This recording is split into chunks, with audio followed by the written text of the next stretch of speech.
আমরা দেখলাম যে একটা যুদ্ধ পরিস্থিতি, যে নৃশংস আক্রমণ, তারপর একটা যুদ্ধ পরিস্থিতি, যুদ্ধ তো পুরোপুরি নয়, কিন্তু সেখানে পুলওয়ামা কাণ্ডে যে সরকারের বিভিন্ন গাফিলতি নিয়ে প্রশ্ন তুলে, কিংবা যুদ্ধ নয় শান্তি নয় প্রশ্ন তুলে আক্রমণের নিশানায় বামেরা, যেখানে বিরোধীরা বারবার বলছে 5% শূন্য আসন, কোনো গুরুত্বর মধ্যে আসে না বামেরা, কিন্তু এই তাও মাকু সেকু বলা হচ্ছে, আপনাদের দেশদ্রোহী বলা হচ্ছে, পাকিস্তানের দালাল বলা হচ্ছে। কেন এটা? আসলে আপনারা দেখবেন, মানে এই দেশ যখন বারে বারে বিপদের মধ্যে পড়েছে, তখন বামপন্থীদের ভাবনাটাই দেশ রক্ষার ভাবনা, এটাই প্রমাণিত হয়েছে, বারে বারেই প্রমাণিত হয়েছে। ফলে এবারও তাই, দেশ যখন বিপন্ন, তখনও বামপন্থীদের চিন্তাভাবনাটা গোটা পৃথিবীর মানুষের কাছে কিন্তু গ্রহণযোগ্য। ফলে দেশ যারা চালাচ্ছে তারা বিপদে পড়ছে, কারণ এর পিছনে তো একটা অন্য রাজনীতি কাজ করছে, তাদের মনে অন্য জিনিস কাজ করছে, যার জন্য তারা ভয় পাচ্ছে।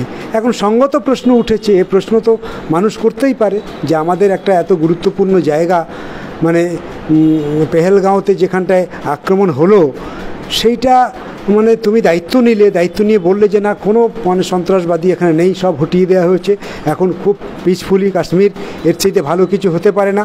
আর সেই জায়গাটায় তুমি এতদিন ধরে ছেড়ে রেখেছিলে, এটাও আমাদের দেশের মানুষ জানতে পারতো না যদি এই ঘটনায় আজকের মানে মিডিয়ারা না উপস্থিত করতো। আজকে তো বোঝা যাচ্ছে যে পেহেলগাঁওতে একটা গুরুত্বপূর্ণ জায়গা, যেখানে হাজার হাজার মানে পর্যটকরা ওখানে যায়, সেইখানে কোনো নিরাপত্তার কোনো ব্যবস্থা নেই, অথচ তার নিচে 50 মিটার 100 মিটার পর পর চেকিংয়ের ব্যবস্থা আছে, আর 7 কিলোমিটারের মধ্যে কোনো ব্যবস্থা নেই। আর এই দীর্ঘদিন ধরে ওখানে সন্ত্রাসকারীরা তাদের একটার পর একটা ঘাঁটি তৈরি করেছে, তারা প্ল্যানিং তৈরি করেছে, এখানে কবে কিভাবে তারা আক্রমণ করবে। আমার তো সন্দেহ হয় এখন এই সরকারকে, যে এই সমস্ত করার পিছনে তাদের কোনো হাত আছে কি না। এখনও ঠিকঠাক তদন্ত তো হয়নি, হবে কি না জানি না, কারণ মোড়টা তো ঘুরে গেল। এখন সবাই আমরা চাইলাম, আমরাও চেয়েছি যে অন্তত দেশটাকে রক্ষা করার জন্যে অন্তত শান্তির দায়িত্ব সরকারকে নিতে হবে। এই রাজ্যের মানুষ যাতে ক্ষতিগ্রস্ত না হয়, তাদের নিরাপত্তার দায়িত্ব নিতে হবে। 2, যারা এই কাজ ঘটিয়েছে তাদের বিরুদ্ধে লড়তে হবে, প্রয়োজন হলে তাদের খুঁজে বার করতে হবে। এক্ষেত্রে যদি মানে পাকিস্তানের হাত থাকে, তাহলে আমাদের এই কাজ চলতে থাকবে। কিন্তু এখনো পর্যন্ত যা দেখছি, আমরা প্রমাণই করতে পারলাম না যে এই ঘটনাটার সঙ্গে পাকিস্তান যুক্ত ছিল। আমরা এত বড় বড় কথা বললাম, মানে কি অদ্ভুত ব্যাপার, আমাদের দেশের প্রধানমন্ত্রী বিহারে, আর ওখানে ওই ঘটনা ঘটছে। তিনি মানে সর্বদলীয় মিটিংয়ে যেতে পারলেন না, বসলেন না, আর তিনি প্রকাশ্য মিটিংয়ে বলছেন নির্বাচনী সভাতে যে ওরা যেখানেই লুকিয়ে থাক না কেন, আমরা ঘর থেকে টেনে বার করব তাদেরকে। এই যে কথাগুলো তারা বলছে, এই কথাগুলো বলার অন্য ইঙ্গিত দেয়। আমাদের দেশের মানুষ এ সমস্ত নিয়ে চর্চা করছে, ভাবছে যে সরকারটা সত্যি সত্যি আমাদের নিরাপত্তার জন্য ভাবে তো, নাকি রাজনীতির জন্যে সে নিজের গুটি সাজাচ্ছে। প্রশ্ন আমারও এখানে, যে আজকের যে পরিস্থিতি তৈরি হয়েছে, তাতে এই প্রশ্ন সঙ্গত কারণে আমাদের দেশের মানুষের করার অধিকার আছে। জবাব তো ওদেরকে দিতে হবে, আজকের জবাব ওদেরকে দিতে হবে। বিজেপি যে কায়দায় কথাবার্তা বলছে, এই যে ওদের একজন মন্ত্রী কিভাবে বলেছে, মানে হ্যাঁ, এটা ভাবা যায় এই ভাষায় কথা বলতে পারে।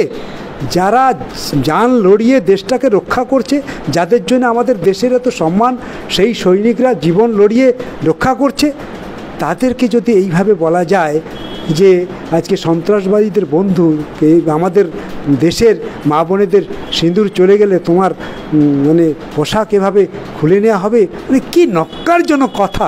কি করে এখনও থাকে তার মন্ত্রিত্ব? প্রশ্ন তো এটাই, কি করে থাকে মন্ত্রিত্ব, কেন তাকে এখনো পর্যন্ত বহিষ্কার করা হয়নি? এই সমস্ত প্রশ্ন কিন্তু ঘোরাফেরা করছে। তবুও আমরা গোটা পৃথিবীতে যুদ্ধ নয়, শান্তি চাই। বরাবরই বামপন্থীরা শান্তির পক্ষে, যুদ্ধের পক্ষে কখনোই না। আলাপ আলোচনার মধ্য দিয়ে সব সমস্যার সমাধান করা যায়, এটাই হচ্ছে ইতিহাস। সেই ইতিহাসকে সম্বল করে বামপন্থীরা বলেছে যে না, আলোচনা করেই সমস্যার সমাধান করা যায়। সেই জন্যই এই যে শান্তির মিছিল, আমরা ছাড়া আর কে করছে বলুন? এই সময় দাঁড়িয়ে সবাই তো রাজনীতি করতে চাইছে। কাশ্মীরে জঙ্গি হামলা নিন্দাজনক ঘটনা, এখনো অবধি যা ভারত সরকারের সব থেকে যা স্টেপ না হয়েছে, পাকিস্তানে আমরা আক্রমণের পরিবেশ দেখলাম, 2-3 দিন ধরে দেখলাম, কিন্তু যদি তর্কের খাতিরে মেনে নিয়ে মানে আক্রমণ করলো পাকিস্তান থেকে আসা জঙ্গিরা, কিন্তু দেশের ভেতরে একটা যুদ্ধ পরিস্থিতি তৈরি করে দেওয়া, একটি সম্প্রদায়কে দেখে দেওয়া, কিছু জায়গায় একজন বিরিয়ানি বিক্রেতাকে হামলা করা, বিভিন্ন জায়গায় এক সম্প্রদায়ের দোকানপাট ভাঙচুর করা, দেশের ভেতরেও কি একটা নিজেদের মধ্যে একটা যুদ্ধ পরিস্থিতি লাগিয়ে দেওয়ার চেষ্টা? এটার ক্ষেত্রে আমি দেখেছি, আমার ভাবনা থেকে আমি পরিষ্কার দেখতে পাচ্ছি আমাদের দেশে একটা রাজনীতির কৌশল অবলম্বন করছে নরেন্দ্র মোদী সরকার। কারণ কখনো সন্ত্রাসবাদীরা কার কপালে সিঁদুর আছে, কার হাতে শাখা আছে, তাকে দেখে গুলি করবে, আর একজন ভিডিও করে তুলছে আর পাঠাচ্ছে, মানুষের কাছে খবর দেওয়া হচ্ছে যে না ছবি তোলা হয়েছে, এই সমস্ত কখনো হতে পারে না। এই সমস্ত ফেক নিউজ তৈরি করে আমাদের দেশে সাম্প্রদায়িকতার একটা বাতাবরণ তৈরি করছে। আসলে এটা নিয়ে আমাদের খুব বেশি মানে যদি আমরা বলি যে বিরাট দুশ্চিন্তার কারণ, সেটা আমার মনে হয় ঠিক নয়। কারণ আমাদের দেশে যারা দেশটাকে চালাচ্ছে তারা তো আসলেই একটা সাম্প্রদায়িক দল, তারা তো জাতপাতের রাজনীতি করছে, তারা তো হিন্দু মুসলমান নিয়ে সরকারে টিকে আছে। সুতরাং তারা যুদ্ধটাকেও হিন্দু মুসলমানের জিগির তুলে অক্সিজেন নিতে চায়, কোনো ঘটনা আমাদের দেশে সেটাকেও তারা হিন্দু মুসলমান করে অক্সিজেন নিতে চায়। আর আজকের যে পেহেলগাঁওয়ের যে ঘটনা, এটাতেও তারা অক্সিজেন নিতে চাইছে। কারণ আপনারা যদি দেখেন আমাদের দেশের দিকে, মানে দেশ স্বাধীন হওয়ার পরে আমাদের ভারতবর্ষে এত বেহাল অবস্থা, খারাপ অবস্থা এর আগে কখনো ছিল না। দেশ স্বাধীন হওয়ার এই 75-76 বছর হয়ে গেল, আজকের অর্ধেকের বেশি মানুষ বুভুক্ষ অবস্থায়, মানে আধপেটা খেয়ে রাত্রিবেলা ঘুমোতে চায়। এত বেকার আমাদের দেশে ছিল না, এত কৃষক আত্মহত্যার লাইনে আছে যা ভাবা যায় না। আমাদের দেশে শিল্প কলকারখানা কীভাবে কর্পোরেটদের হাতে চলে যাচ্ছে, একটার পর একটা দেশের আইন পাল্টিয়ে জমিগুলোকে হস্তক্ষেপ করা হচ্ছে, আদিবাসীদের জমিগুলোকে কেড়ে নেওয়া হচ্ছে, জঙ্গল অধিকার করা হচ্ছে, পাহাড় কেড়ে নেওয়া হচ্ছে। একটার পর একটা কৌশল অবলম্বন করছে আমাদের দেশের সরকার, এবং সেই কৌশল অবলম্বন করে আমাদের সংবিধানের ধারাগুলোকে একটার পর একটা পাল্টানোর চেষ্টা করছে। এর মানেটা কি? এর মানেটা কি? হিন্দু রাষ্ট্র হবে আমাদের দেশ, আমাদের দেশের বৃহত্তম যুক্তরাষ্ট্র কাঠামো, পৃথিবীর মানুষ স্যালুট জানায় আমাদেরকে। আর সেই জায়গায় দাঁড়িয়ে যে সরকারটা ক্ষমতায় আসে, একটার পর একটা সে নিজে তার ক্ষমতা দখল করার জন্য আরএসএসের নেতৃত্বে এই জিনিস করার চেষ্টা করছে। এতে দিয়ে পরিষ্কার বোঝা যায় যে আজকে যা হচ্ছে, ওখান থেকে যা পাহাড় থেকে যা মেসেজ দেওয়া হচ্ছে, এই সবই হচ্ছে মানে পরিকল্পিত বিষয়। তা না হলে মানে কি করে এই কথা বলে যে সব সিঁদুর মুছে ফেলেছে? ভাবা যায় যে যুদ্ধ হচ্ছে, সেই যুদ্ধের নামকরণ করা হয়েছে সিঁদুর। কোন দেশে বাস করছি? দেশটা আধুনিক হচ্ছে, এগোচ্ছে না পিছোচ্ছি? এই সব কিছুর পিছনে আমি মনে করি রাজনীতি আছে। এখানে মিডিয়ার একাংশ কিন্তু এখানে আমরা শুনেছি যে আপনিও শুনেছেন যে এখানে সেকুলার হলে দেশ থেকে বেরিয়ে যান, সেকুলারদের কোনো জায়গা নেই। মিডিয়ার ভূমিকা, এখানে একাংশের ভূমিকা নিয়ে আপনি কী বলবেন? এটাকে তো মিডিয়াকে ব্যবহার করা হচ্ছে, এটা তো পরিষ্কার। এই কটা দিন যেভাবে একটা মিডিয়াকে দিয়ে মানে ফোর্সফুলি বলার চেষ্টা করা হচ্ছিল, আমার তো মাঝে মাঝে মনে হচ্ছিল যে সঞ্চালক এই ভাষায় কথা বলে আমাদের দেশে, তাহলে আমাদের দেশের কি সত্যি সত্যি সংবিধান ভুলণ্ঠিত হতে চলেছে? নজরুলের লাইনও কোট করেছে। হ্যাঁ, তাহলে এই জিনিস করছে তারা, তাহলে ভাবা যায় যে এই জিনিস করেও তারা পার পেয়ে যাচ্ছে, টিকে আছে। তারা কি করে থাকে? এটা কখনো করা যায়? আমাদের দেশ যদি সেকুলার না হয় তাহলে কে সেকুলার হবে? ভারতবর্ষের সংবিধান এভাবেই তো আক্রমণ করা হচ্ছে। ফলে যারা সেকুলারিজম তারা দেশ থেকে চলে যাবে, আর যারা ধর্মের রাজনীতি করছে তারাই দেশে থাকবে। এটা কি আমাদের দেশ? এটা কি ইতিহাস? এটা কি সংস্কৃতি? এটা কি সংবিধান? এই সব কিছুর পিছনে সরকারের মদত না থাকলে এত বড় বড় কথা বলে তারা পার পেত না। আপনি যে প্রশ্নগুলো তুললেন, আপনাদের রাজ্যের অন্যান্য নেতারা তুলে, যেমন কি MABBও তো একই কথা বলছেন, কিন্তু এই প্রশ্নগুলো তুলেই তো আপনাদের পাকিস্তানের দালাল তকমা দেখে দেওয়া হচ্ছে। সেখানে বামপন্থীদের স্পষ্ট অবস্থানটা কি, যদি আপনি একবার ছোট করে ক্লিয়ার করেন? আমাদের স্পষ্ট অবস্থান হচ্ছে দেশটাকে রক্ষা করতে হবে। দেশটা যখন বড় বিপদের মধ্যে পড়ে তখন আমাদেরকে কে দালাল বলছে, কে অন্য কিছু ভাষায় বলছে, সে তার মতন করে সে বলতে পারে। কিন্তু আমরা বুঝেছি আমাদের আদর্শ, আমাদের মতাদর্শ আমাদেরকে শিখিয়েছে এই মুহূর্তে দেশটাকে রক্ষা করার জন্যে আমাদের শান্তির দরকার।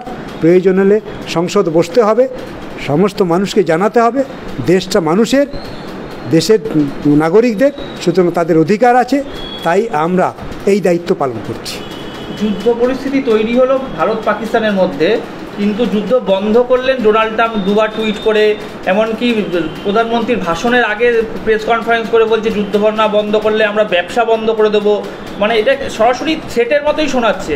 এটা কি দেশের পক্ষে খুব সম্মানজনক, যেখানে এই প্রধানমন্ত্রী 10-15 মিনিট বক্তৃতা দিচ্ছেন, নির্বাচনী বক্তৃতা দিচ্ছেন, কিন্তু ট্রাম্পের বিষয়ে এখনও একটাও কথা বলছেন না? ট্রাম্পের বিষয়ে বলার স্পর্ধা আছে আমাদের দেশের প্রধানমন্ত্রী? আগে তো আমাদের এটা বুঝতে হবে। ট্রাম্পের বিরুদ্ধে একটা কথা বলার মতন আমাদের দেশের প্রধানমন্ত্রী আছে না নেই? সরাসরি থ্রেট দিচ্ছে ব্যবসা বন্ধ করে দেবে।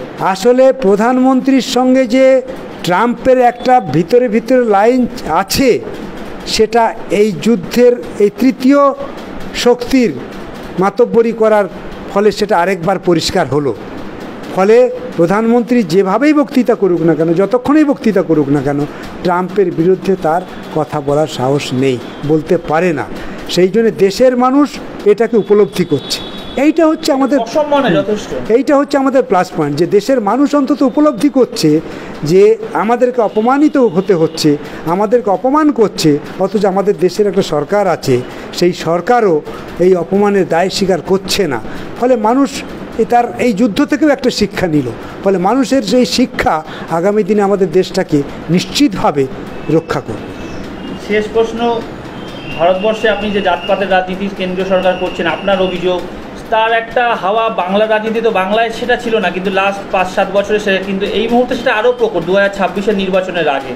সেখানে এই জাতপাতের রাজনীতিতে কি বামেদের লড়াইটা আরও কঠিন হয়ে গেল? আপনাদের ঘুরে দাঁড়ানোর লড়াইটা, এমনি আপনারা ভোট বাক্সের রেজাল্টে অনেকটা পিছিয়ে, সেখানে কামব্যাক করাটা কি আরও কঠিন এই জাতপাতের রাজনীতি? আসলে আপনারা দেখবেন যে আমাদের বামপন্থীরা আজকে নতুন এটা ভাবছে তা নয়, বামপন্থীরা তখনও বলেছিল, এখনও বলছে।